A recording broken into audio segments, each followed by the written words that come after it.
Szia, Ince van is. Miért mondom legközelebb az asztalhoz? Jártál. Akkor üljünk!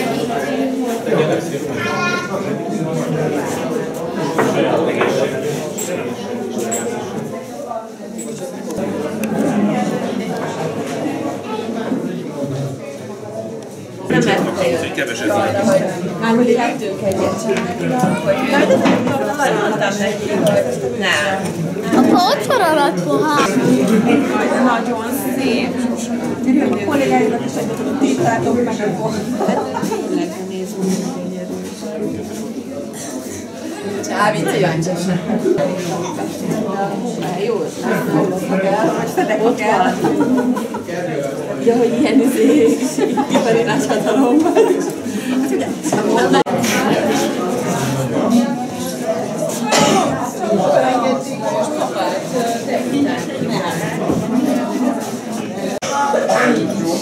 Isteni, köszönöm szépen.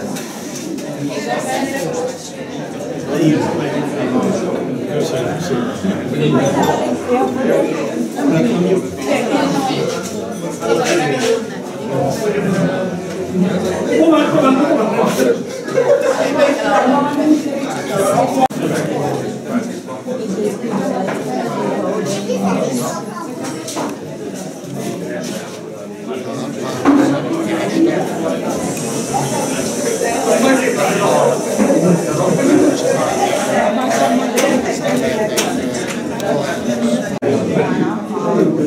Most már mindegy, hagyjál.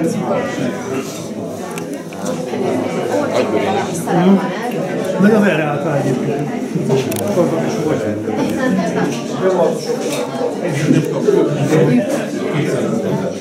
A folyamat ez. Igen.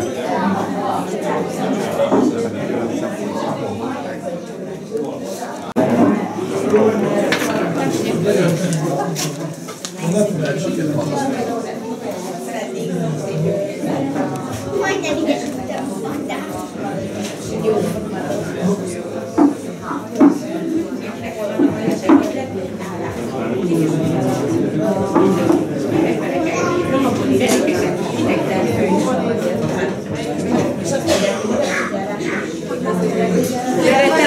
Várjál.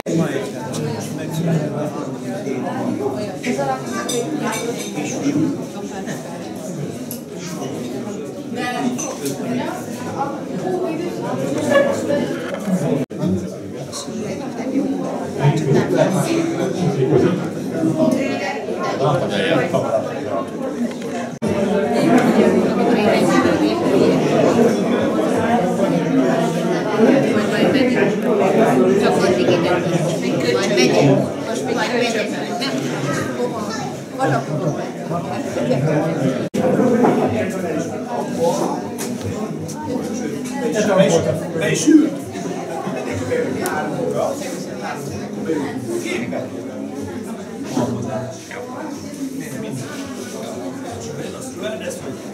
Valamelyik utas civilizáció. Lépcső? Hát nem a lépcsőn a...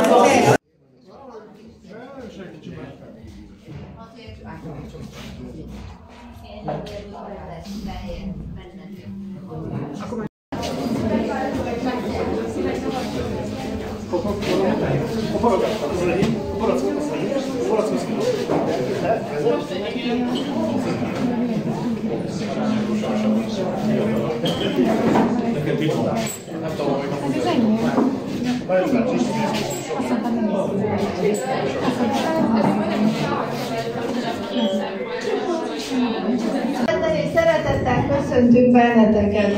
Nagyon örülök, hogy mindenki elfogadta a meghívásunkat, és eljött, hogy együtt köszönhessük Lajos papát 75. születésnapi alkalmából. Szinte hihetetlen, hogy 10 év telt el azóta, amióta ilyen alkalommal jöttek a csapat. Ha belegondolok, nem is olyan hosszú ez az idő, pedig volt itt körülöttünk minden, amit tőlünk független dolog volt, de mégis igaz, mélyen érintett bennünket. Mire is gondolok? Itt volt a nagy gazdasági válság, az energiaválság, és itt volt a világjárvány, a Covid. Alapjaiban rengette meg a világot, és minket is ennek hatásait még a mai napig is érezzük.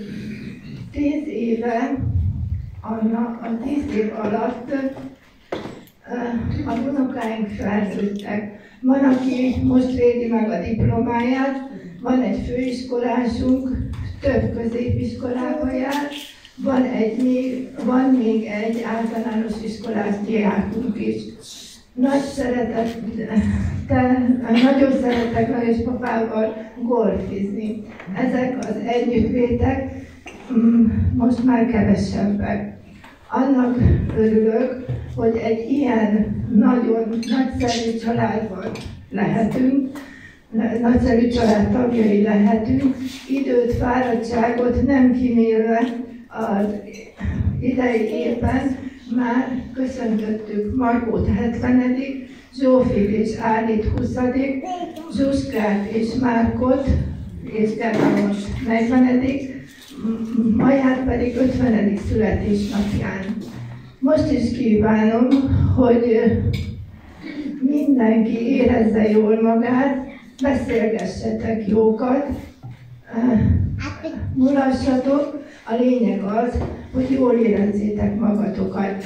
Tegyétek emlékezetessé Lajos papa 75. születésnapján. Papa, légy büszke a lányaidra, a 7 unokádra, és arra, amit megálmodtál és létrehoztál. Köszönöm szépen!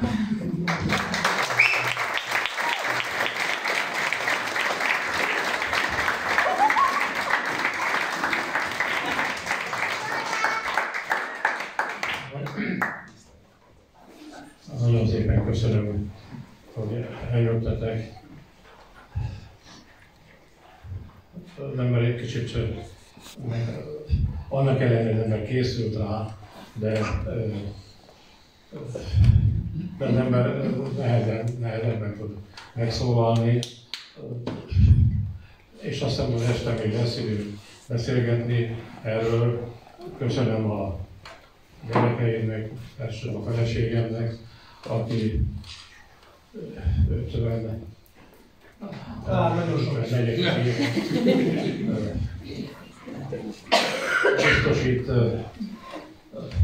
biztosítja mindazt nekünk, amit úgy hívnak, hogy otthon.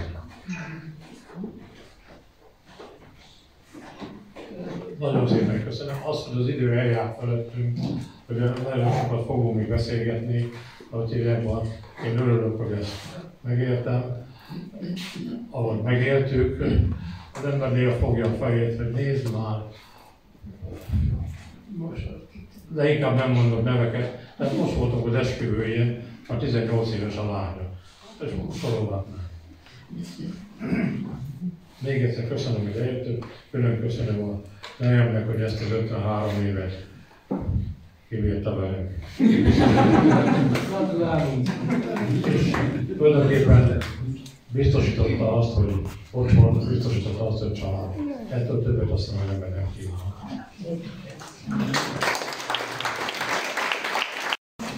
Egészség. Még 75-öt, nem? 80.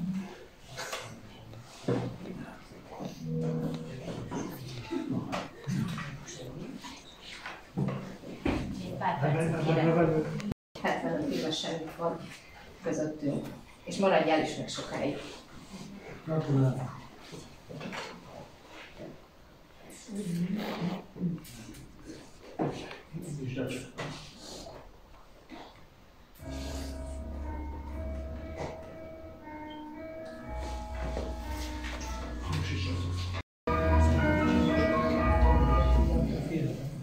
és házassági évfordulókat írjuk, és visszatekintve a 50 évre, mielőtt megesítünk volna, ugye valaki a rokonságból, és így mondta el a gyereket, a házasságborzasztó megtörök, mert a ház nem templom, az ember nem angyal, és megtörténhet az, hogy összedördülés van. Például megtörténik az, hogy a drága, ami a száját kitártja, ami én vagyok, téged pedig a méreg kiráznak, nem a görlegim. Ilyenkor bizony a helyzet válságos. Az asztalra csak ne lenne tényirányos. De neked meg kedvesem, kár, a tűzre. Gondolj csak ilyenkor a szomorú fűzre. Ne vesd el magadat, tárd ki a karodat.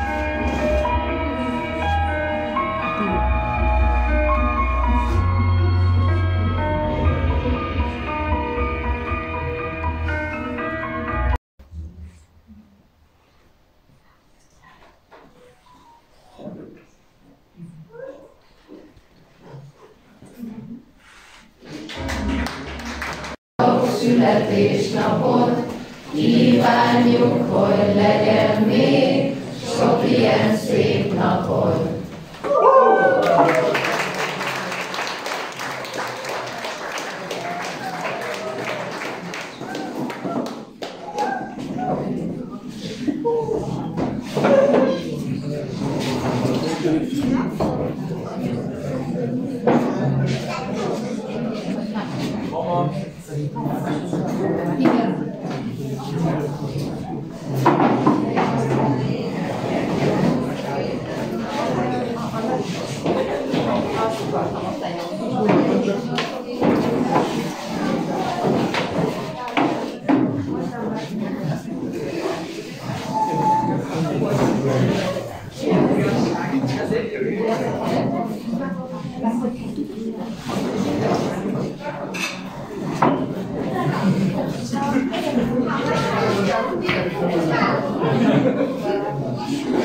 Menjünk oda!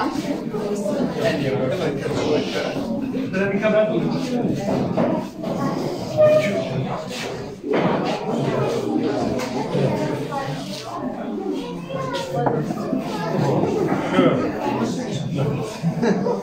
Köszönjük. Gyere, Benjo, fogd meg a képzelést nekem. Persze, akkor is tartod, csak...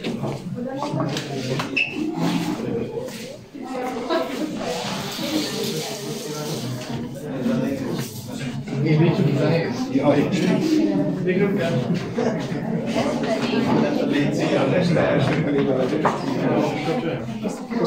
Ennek a története, hogy amikor én 70 éves voltam, akkor megittuk a tartalmat. Eredetileg a bátyos hozta, és a szüleim kapták az 50. házassági évfordulójukra.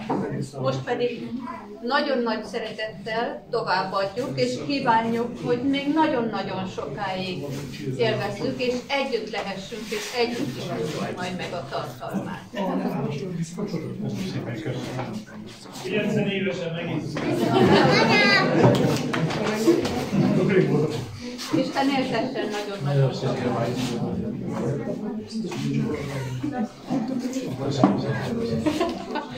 Isten éltessen sokáig. Ki mondott meg?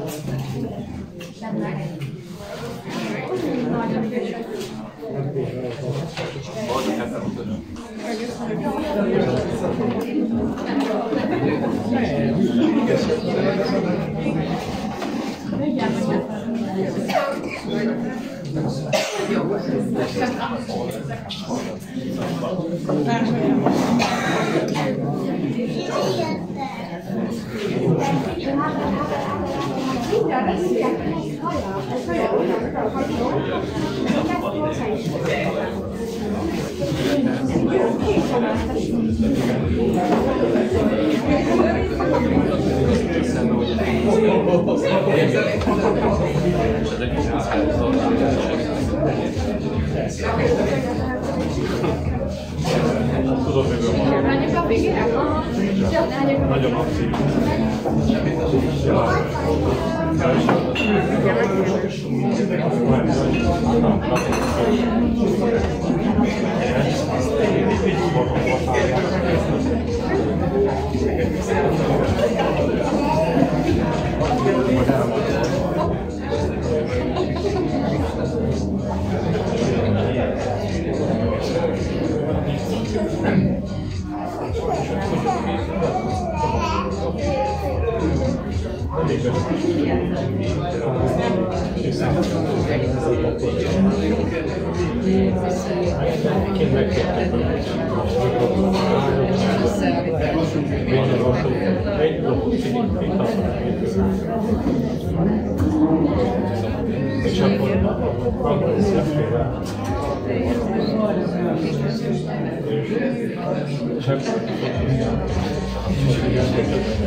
Azt még azt hiszem, mert ezt még én a szekrény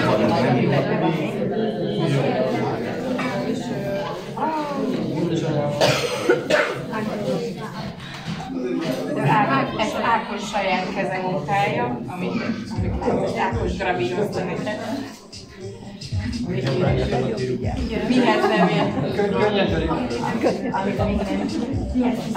Olyan ismerős, általad ismert személy, igen, na ő láttam, úgy gondoltam, hogy ez a könyv méltó lenne a születésnapon alkalmából, és az alá is írta, neked dedikálta, hogy szeretettel üdvözölt, ő is, meg mi is, ez elsősorban, de majd ő a következő oldalon dedikálta.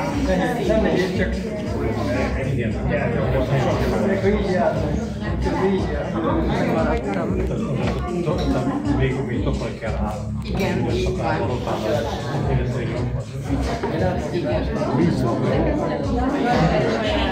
Igen, és most jelent meg ez a könyv.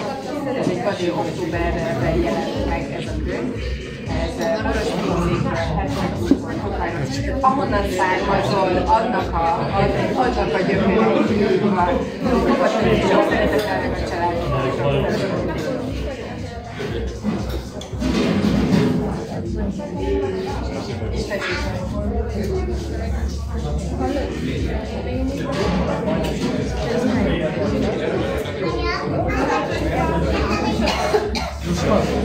Duszka.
ismert dolgot is elmondanék, hogy is alakult.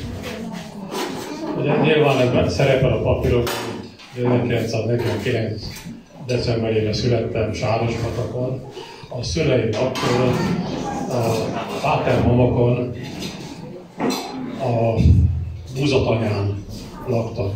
Sajnos ez a tanya már nincsen meg, de hogyha a Páterhamok felé mentek, hogy ott valamikor egy nagyon jól működő gazdaság működött, amely tulajdonképpen a Lóránti Zsuzsanna által alapított gimnáziumot fenntartotta.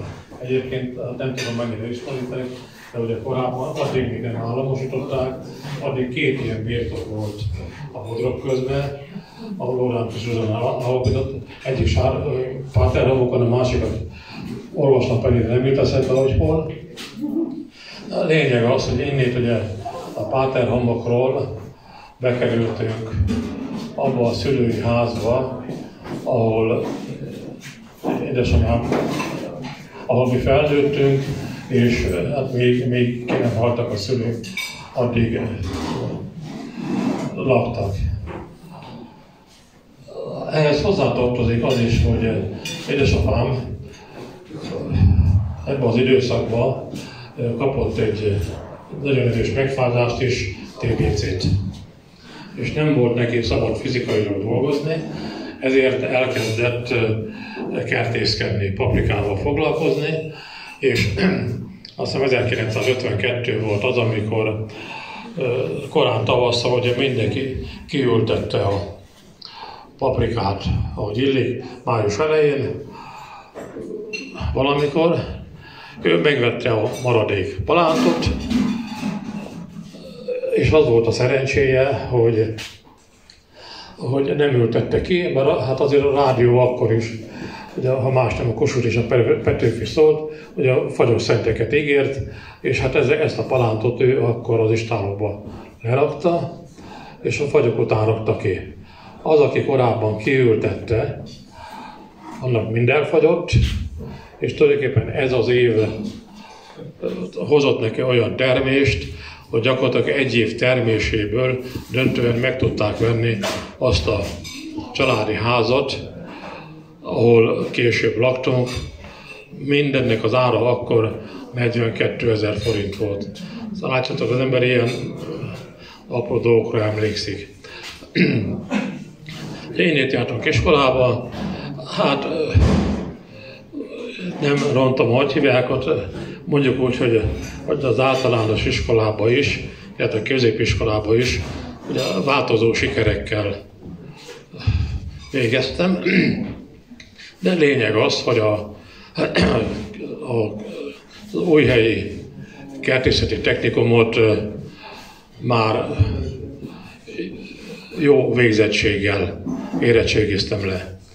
Mind a mai napig előttem van édesanyámnak a képe, amikor az iskola küldött egy értesítést, hogy amikor elvégeztem, megvolt az érettségi, küldött egy értesítést, hogy hát a Gyöngyös-Domoszlói Állami Gazdasághoz keresnek gyakornokokat, és hát a levél úgy volt megcímezve, hogy Varsányi Lajos kertésztechnikus.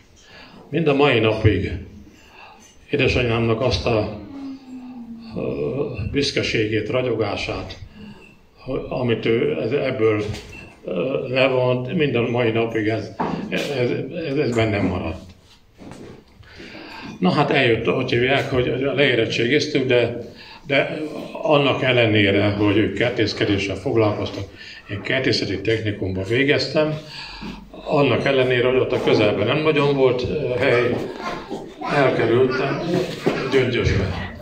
Édesapám azt mondta, hogy tudod, fiam, menjél el, hogy menjetek el, egy másik kollégával voltam, menjetek el Gyurka bácsihoz, nagybátyáthoz, kárban majd ott megalszatok, az is arra van Gyöngyös fele.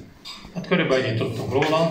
Tényleg úgy volt, hogy eljöttünk, hát akkor még telefon nem volt, és hát megjelenkeztünk, hogy itt vagyunk, szeretnénk itt aludni. Jó, hát meglepetés volt mindenkinek, de végül is volt, és az volt a feltétele a Gyurka bácsinak, hogy hát visszafele szálljunk le a vonatról, és mondjuk meg, hogy mi van.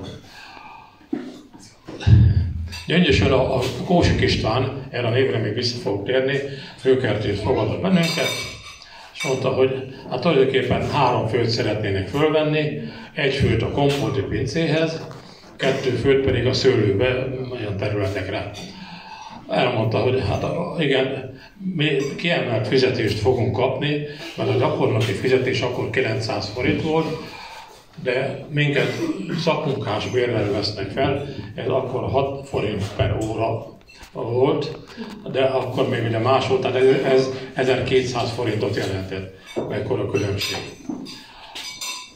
Természetesen hazafele bemegyünk a Gyurka bácsihoz, mondom neki, hogy milyen lehetőség van. Na most ugye, hát akik ismertétek, hogy eléggé, hát ő finánc volt egyébként, eléggé katonás stílusú.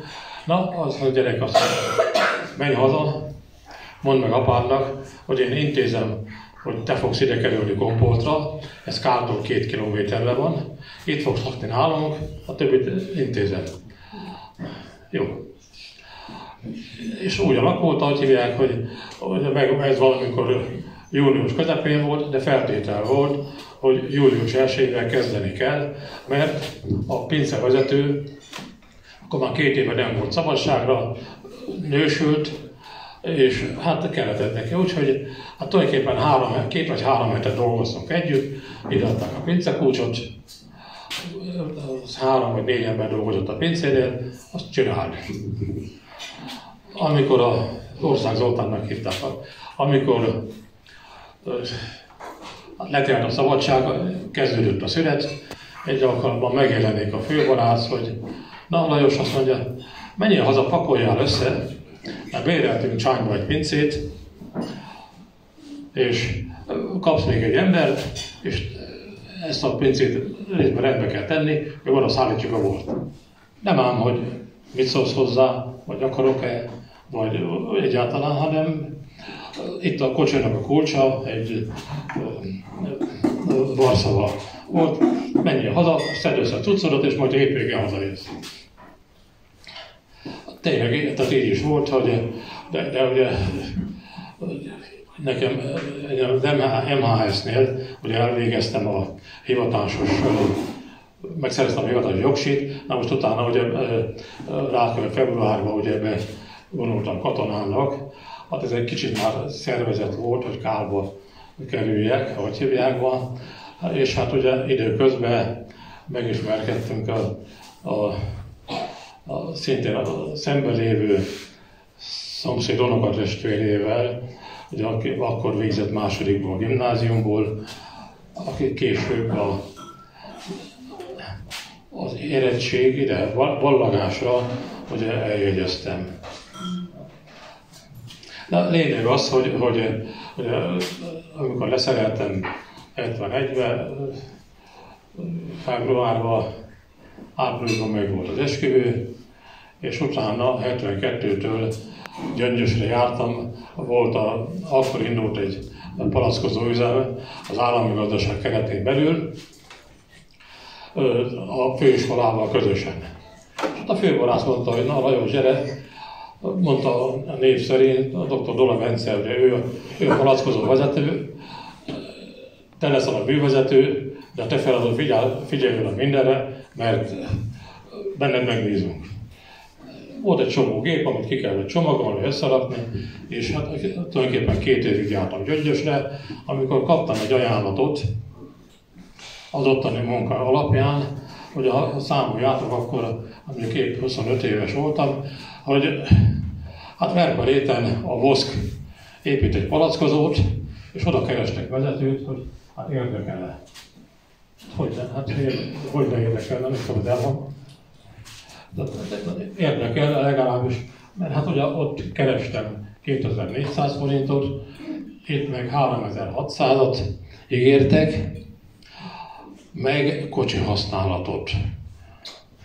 Az, amit láttunk a kocsijákon, hogy meg tudtam venni életem első kocsiját, egy Trabantot, apósom össze-vissza csókolgatott, hogy hívják már, hogy hó, hát most nem számolom, 3 év házasság után annyira volt.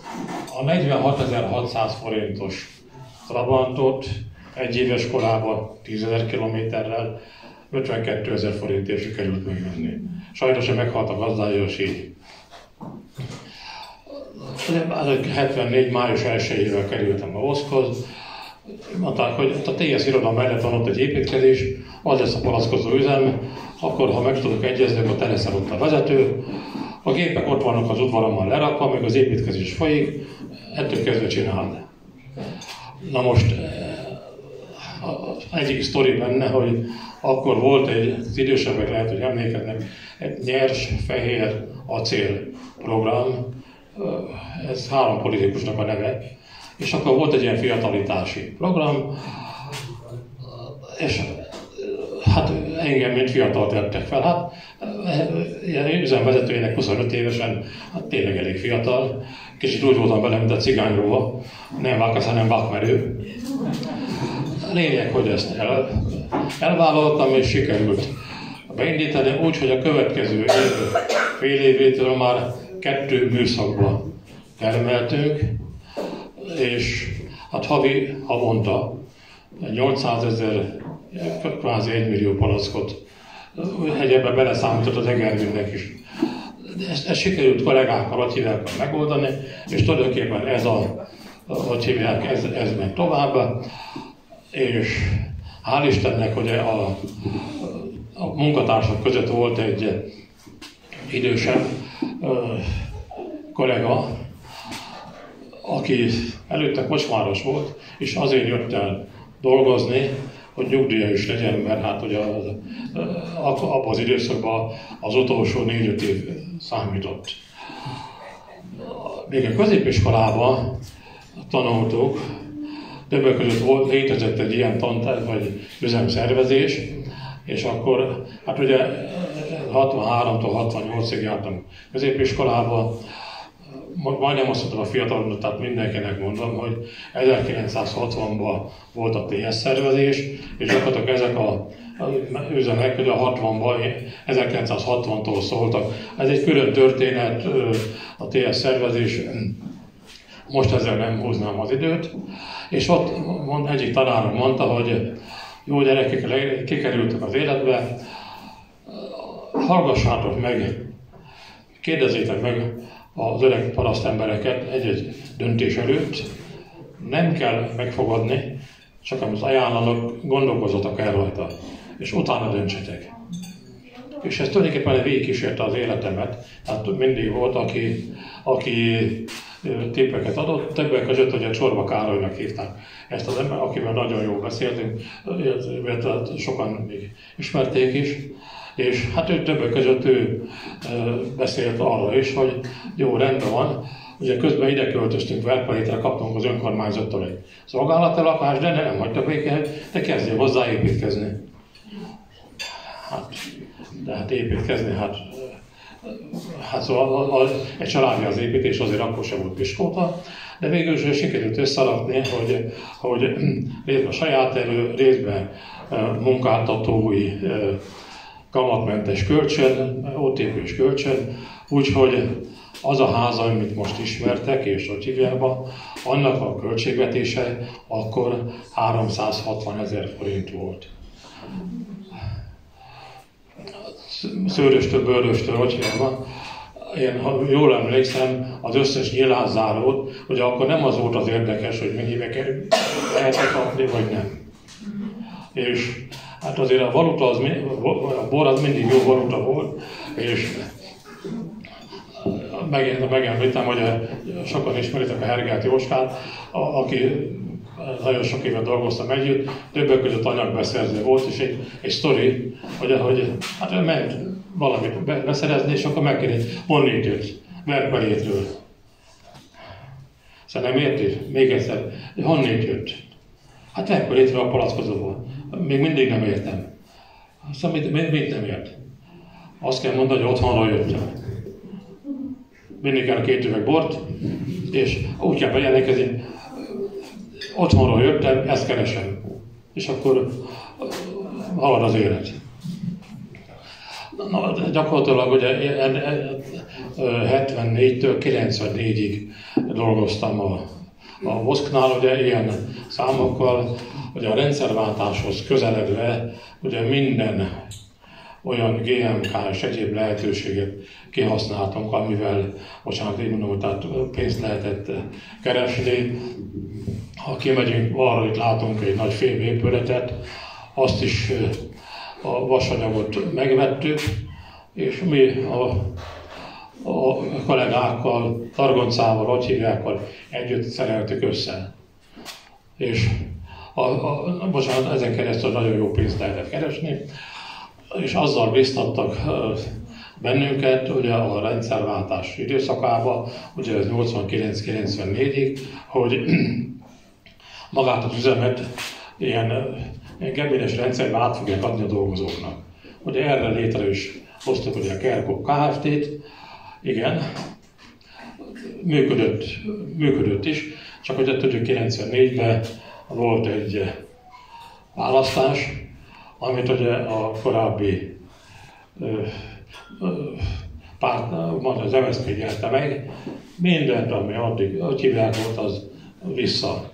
Úgyhogy hát egy elég kemény időszak következett, hogy ez mind a Jutka lányomnak az esküvője évére telt, és hát tulajdonképpen akkor külön váltak útjai, mert tehát ebben nagyon sok magyarul rendőrségnél valahol lehetett feljelentettek, kivizsgálás volt. Az volt a szerencsém, hogy azt megelőző évben, ugye akkor a cégeknél szokás volt úgynevezett ilyen átfogó vizsgálatot csinálni, ami 40-50 oldalas anyagból állt, és hát amikor beidéztek a rendőrségre, hogy hát ugye ilyen feljelentés jött, akkor hát mi a véleménye? Ez azért meglepő, mert ugyanaz, amit itt feljelentettek, most negatívumban, ugyanezt ezelőtt egy évvel a vállalat igazgatósága, vezetősége pozitívan is ezt fogadta el. Hát adjam már oda ezt az anyagot, hát mondom, ha nem haragszanak, én ezt nem adom oda. Elmondom, hogy létezik, kérjék el a cégtől. Hát de mondjuk ez azért beletelt, hogy a Voszk az itt van ezen az oldalt, mi meg akkor már elkezdtünk képítkezni, és hát ez egy elég szóval nehéz időszak volt. Na. És hát akkor kezdtük el, hogy a Kerkop Kft. Néven kollégákkal dolgozni. Megint csak, hát így mondom, hogy 74-ről beszéljünk, akkor 74 őszén valahogy akkor szűnt meg a munkaviszony, 75-ben viszont a Voszkot bezárták, bocsánat, az Voszk RT egészét bezárták, mert... 94. Bocsánat, elnézést. Ez 94-ben, 95-ben bezárták, a sorsfintora, vagy az az üzem tulajdonképpen azóta is, ami borászati célra készült, pincében, racsinek, minden mai napig jobb esetben raktározásra használják.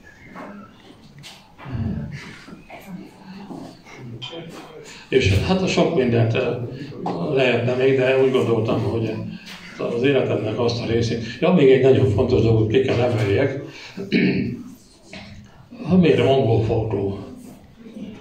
Hát azért van golfautó, mert annó ugye a Gergő, meg az Adrien összeveszte, hogy a gyerekek jöttek velem traktorozni. Tehát oda nem fér be csak egy gyerek. Azt összevesztek, hogy hát persze, mert milyen sokat voltál, most az max fél óra. Igen, te meg kétszer is voltál.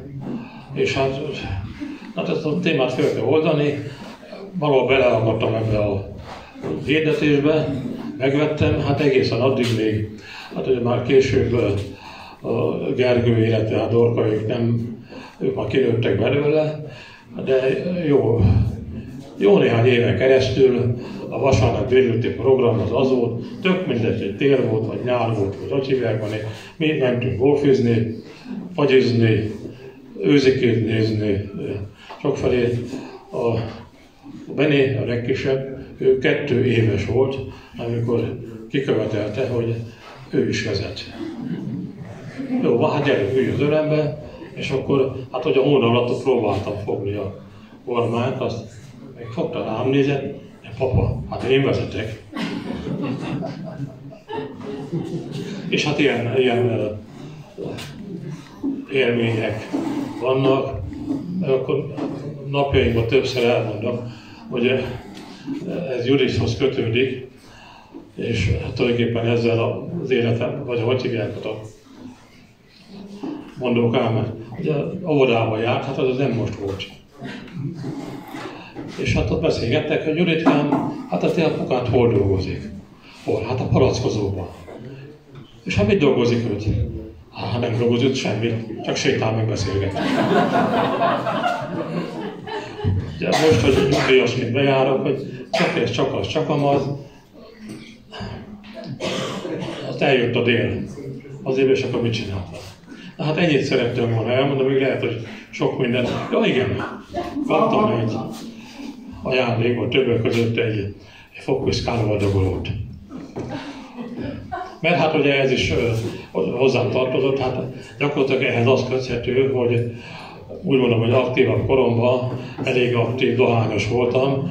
Ez annyit jelent, hogy hétközben naponta a 2 dobok, vagy szimfónia, illetve később Szofiáni elment, de szombaton, vasárnap, meg 2 napra elég volt egy dobozzal. És a 80-as évek tájékán mentünk akkor még Nyugat-Németországba egy tanulmányútra, és hát ugye az akkori körülmények között, ugye még a repülőtéri beszállás, csekkolás, felszállás, akkor még lehetett menetközben elárulni repülőn. Odakint, ugye, akik vendégül fogadtak bennünket, egy 8 fős csapat volt. Ott megint megkértek, kocsiban ne dohányozzunk, üzemben ne dohányozzunk. A lényeg, hogy egy doboz Szofiáni hétfőtől péntekig kitartott. És akkor a frankfurti reptéren a rádió, na, ha eddig kihúztam, akkor többet nem veszek a számba. És tényleg nem, hát körülbelül 10 évnek kellett eltelni ahhoz, hogy a oldalnak megcsapott a füstje, akkor ne vettem. Akkor jött a fogpiszkáló, ami még helyiek közel megmaradt. Többek között. Hát ezek voltak azok az emlékek, és az elején is kiemeltem, hogy hát ezek között nagyon sok mennivaló volt, de tulajdonképpen mindazt, hogy ezt el tudtam érni, ahhoz kellett olyan valaki, akivel 53 éve hozok együtt, aki az otthon biztosította. Volt hova hazamenni, a családot, hogy hívják ott, mert hát az az igazság, hogy ebben az években, abban az időszakban, ugye, hogy pláne amikor a 2 műszakban dolgoztunk, ugye ott nem igazán volt, hogy reggel mikor kezdek meg, este mikor keveredek haza. Hát ez rendkívül sok utazásra évekkel jár, de azt is sikerült megoldani, ezt is felépíteni azóta, és ez anélkül nem jöhetett volna létre. Úgyhogy köszönöm.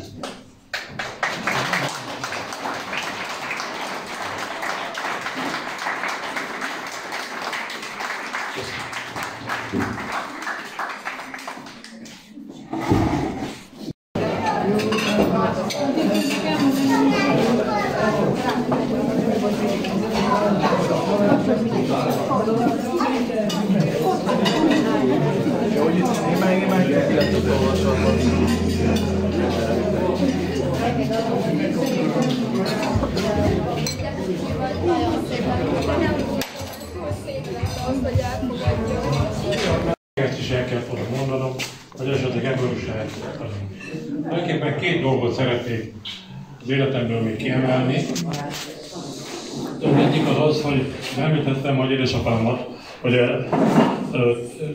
TBC-s volt, és hát ugye akkor kezdett el kertészkedni, majd 1960-ban megműtötték, és hát gyakorlatilag, mint ilyen frissen műtött embernek, ugye nem volt szabad fizikai munkát végezni. Na most hát inkább a leírásokból tudhatjátok, hogy az, aki akkor mezőgazdasággal foglalkozott, lóval, ugye az nem volt egy egyszerű történet. Többek között ugye azt a részét emelném ki, hogy nyáron akkor a búzát, árpát, hogy hívják ott, még ugye úgy aratták, hogy kézzel, rendre lekaszálták, kévébe kötötték, keresztet raktak belőle, majd később ugye behordtuk, és akkor ugye a cséplőgép jött, és akkor vagy közben, de minden portára beállt, és akkor elgépelték. Ez egy embertelen munka volt. Ugye, és hát itt a Timi sógorom, mivel együtt nőttünk fel, egy iskolában jártunk, és hát gyakorlatilag 1960 nyarán vége volt az iskolának, le van aratva, hát a talóhántást meg kéne csinálni. Hát fiam, gyere, én befogom a lovat neked. Azért, na számoljatok, 49-es vagyok. Tehát 60-ban 11 éves voltam. És akkor kimegyünk te úgy ismered, hogy macskaszoros. Istentelen hozta föld, és levette az ekét, segített beállítani, aztán fiam, akkor szántsál. Majd délben kijött, hozott ebédet, aztán akkor naplementéig szántottuk. Úgyhogy tulajdonképpen az a nyár, ezzel járt el, ma, hát 11 évesen, ez mellé hozzátartozott, hogy egészen, tehát a nyári időszakban még el nem kerültem otthonról, ugye, mint kertészkedő emberek, ugye a megtermelt paprikát, zöldséget, egyebeket, ugye a piacra hordtuk ki.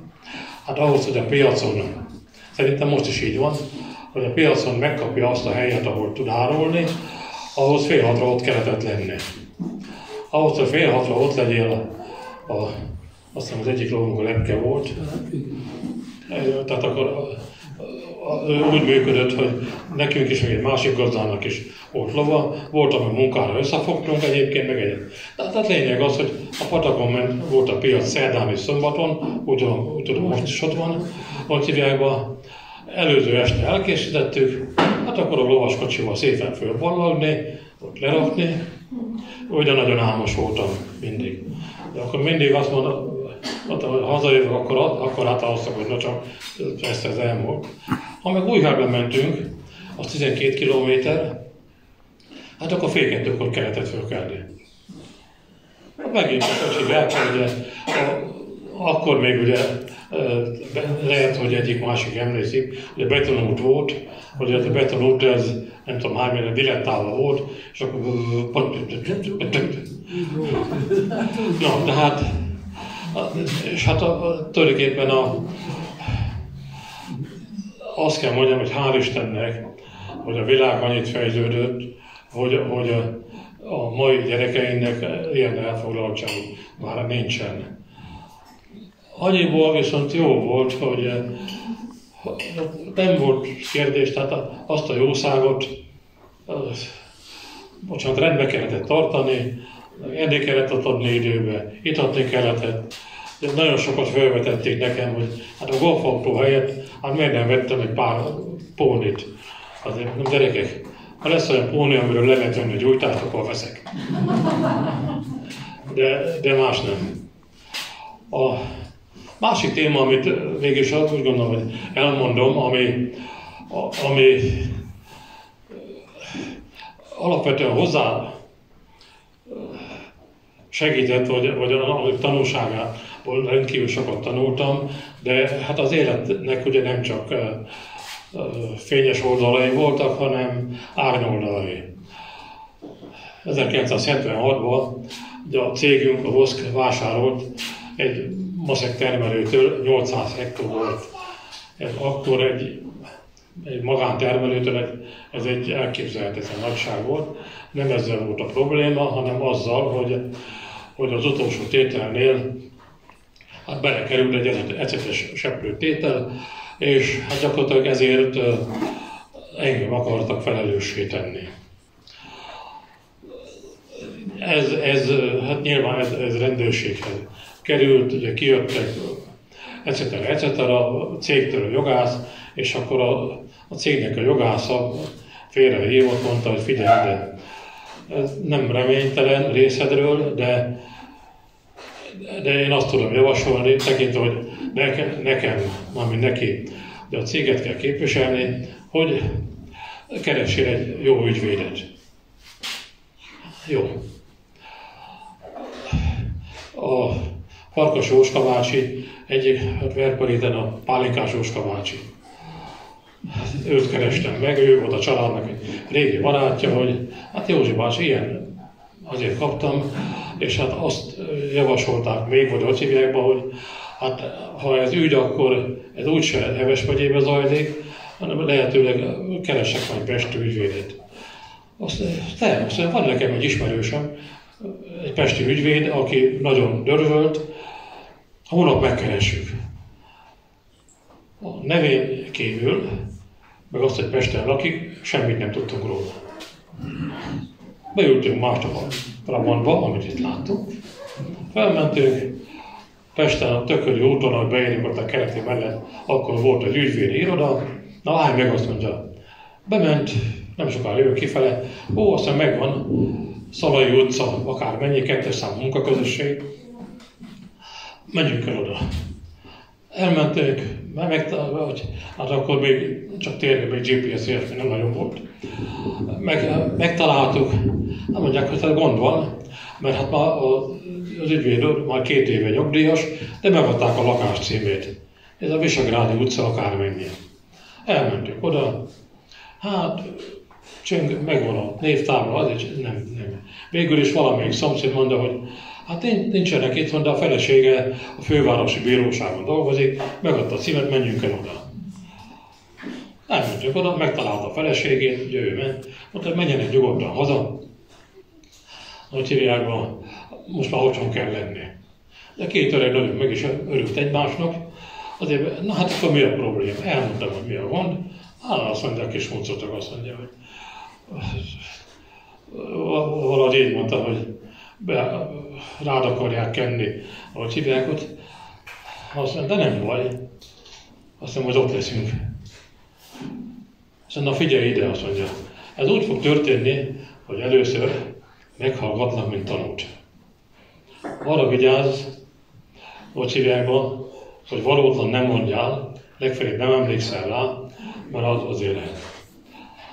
És akkor földiktálta a kérdéseket, 6 kérdést, és ezeket fogják megkérdezni. Erre kell. Nem mondtam milyen választ, ezekre a kérdésekre kell választani. És ha ez megvolt, akkor majd szóljál. A nejem elmondása szerint, ugye hát azért ez nem mondta nyomtalanul, és akkor hosszú idő után először aludtam itthon nyugodtan. Ugye? Hogy hívják? Tényleg jött, hogy hívják, egy nagyon rendes nyomozó jött ki. Ezeket a kérdéseket megadtam a választ. Jó. Utána, ugye idő elteltével jött az idézés, hogy hát gyanúsítottként. Ott már jöhetett az ügyvéd, meg ahogy hívják. Igen.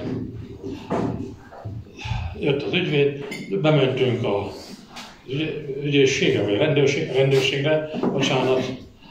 Azért csak azt látom, hogy az ügyész, nem mondom a nevét, mert az ügyész körülbelül egykorúak lehet, nem egykorúak lehetnek, az ügyész az fiatalabb volt, de mind a kettő magas vékony nem. Csak azt látom, hogy az ügyész szinte megsápadott, a készfogás előtt, hogy egyet lép hátra. Utána megkérdeztem azért, ja, találkoztunk meg arra, de egyszer sem járt sikerrel, és amikor ez megvolt, na akkor gyerünk, tehát ő is hozott magával, bocsánat, egy ügyvédet, aki aktív volt, egy fiatal embert, és akkor 5 vagy 6 oldalon leírtuk védekezés kiegészítésként a ügyésznek, hogy állítom és bizonyítom, hogy ezt én nem. Állítom és bizonyítom, hogy én nem. És akkor ezt leadtuk, aztán jött, ahogy hívják, hogy jó, de hát akkor valaki csak, de ugye az a cég központjában volt. Aztán hát utána akkor mindjárt kiderült, hogy ja, hát akkor ez nem is bűncselekmény, ez nem is, ezért visszaadták vállalati hatáskörbe az akkori igazgatónak, és akkor meg az igazgató szintén meghallgatott. Ne felejtsük el, hogy akkor 26 éves voltam, tehát a többiek meg dörzsöltek.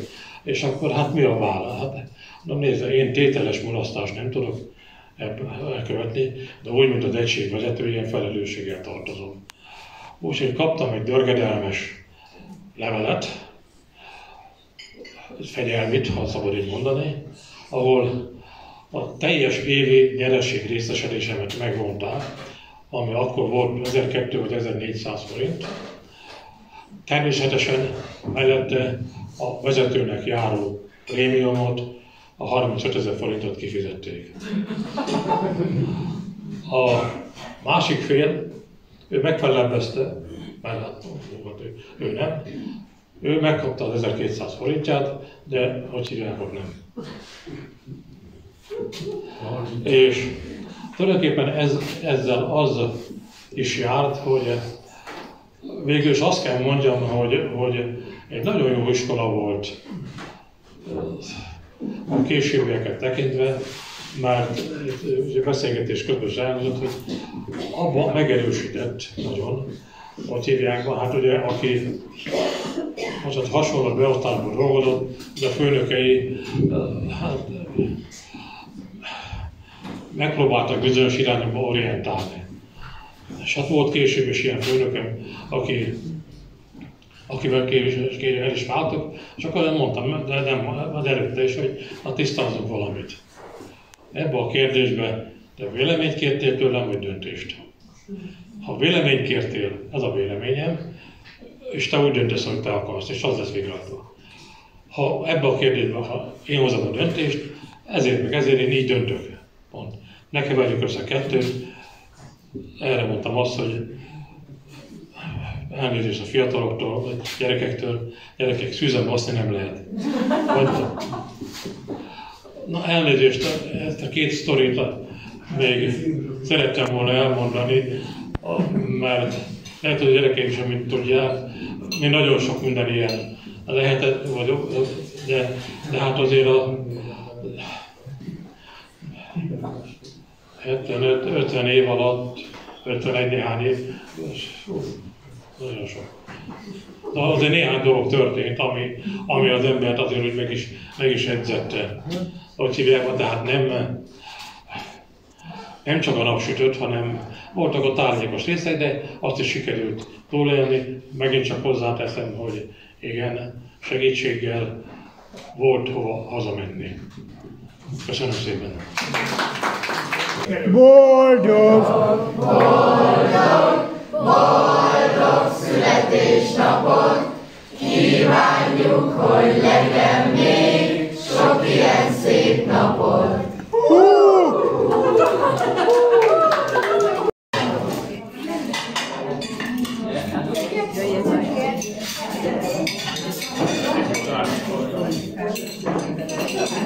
Mutasd vissza, mit teszed?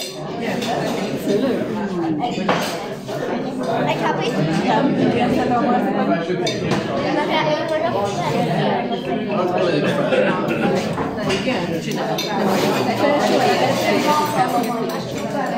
Kati, vágjátok már, mert lejár a videó, kifogy a film.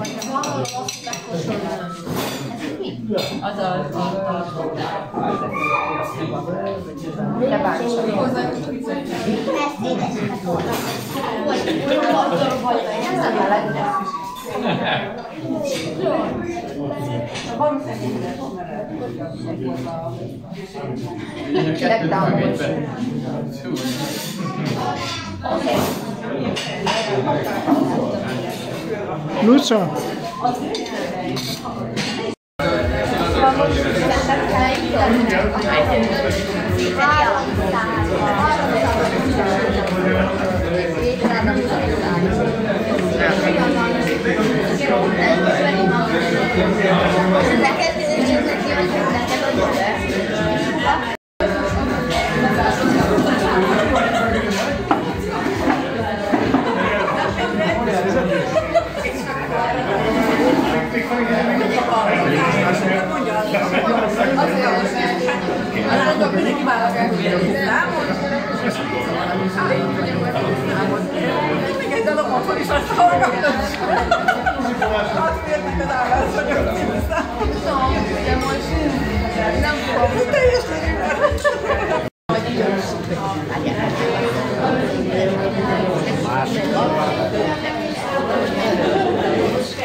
Nem születtél te se, mint én, márványköves cifra palotában.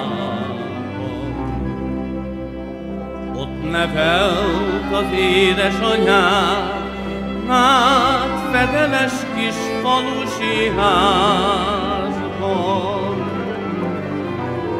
Mégis olyan büszke lettél, mintha sejmek közt születtél volna.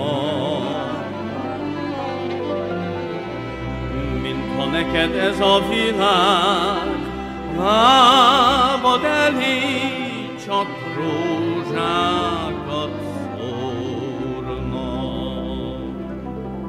Azt hitted, hogy nem teremmel, tövis nélkül az illatos rózsa.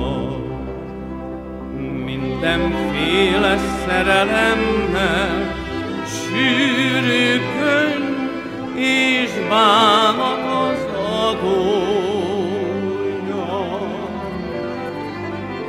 Dobd félre a büszkeséget,